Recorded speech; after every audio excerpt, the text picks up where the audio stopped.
The story of a people is told best by those who live it out daily. And when the history of that community is informative, inspirational, and insightful, it should then be shared with the world. The Clio Exchange does that. Martha Reeves, thank you so much for coming to be on the Clio Exchange. Thank you, Phillips.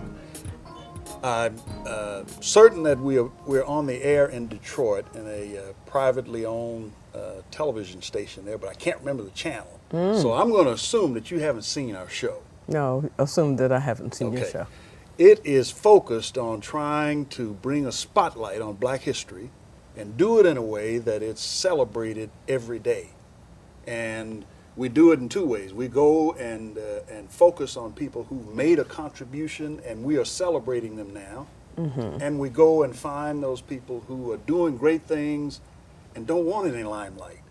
And we Really? Oh yeah, Martha, there are a lot of them out there. Okay. There are a lot of them out there. They're unsung heroes and heroines. And so we have to go, and in some cases, we have to convince them to come and let us just tell their story. All right. Well, you didn't have to convince me to come and tell mine.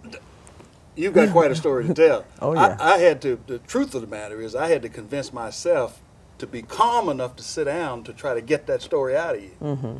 And Well, it's a long story, 45 years of show business, and I started, I think, at the age of 3 with my 2 older brothers singing in my grandfather's church, Elijah Joshua Reeves Church. In Detroit? Metropolitan AME Church, yes. Okay. Now defunct, and that's where I got my first applause and my first start into show business. How did that feel?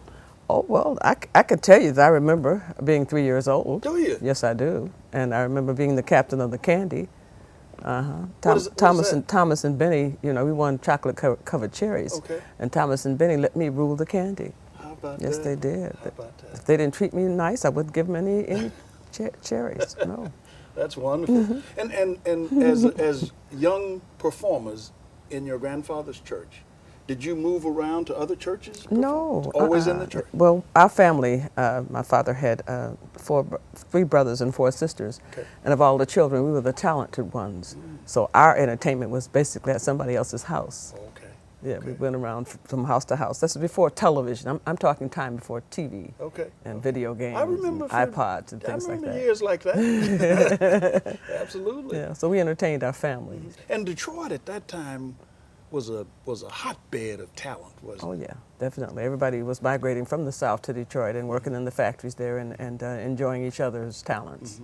What did your family do in terms of work? Were they? My father worked for the city of Detroit. I think that's basically why I'm on the Detroit City Council today. Okay. Because he had such a respect for the city, and we always were in attentive positions where Dad's got to go to work, so be quiet, working for the city. And there are 12 of us, 12 children. 12 children? Yes. And Okay. Where do you fit I'm the in? third born, Third born. the first girl. Okay. Okay. Mama's helper. You had a lot of responsibility. Oh, yeah. I think it gave me the inspiration to be a leader, though. Okay. You know, Okay. because I had 8 under me, and I was always in charge of them. Okay. Yeah.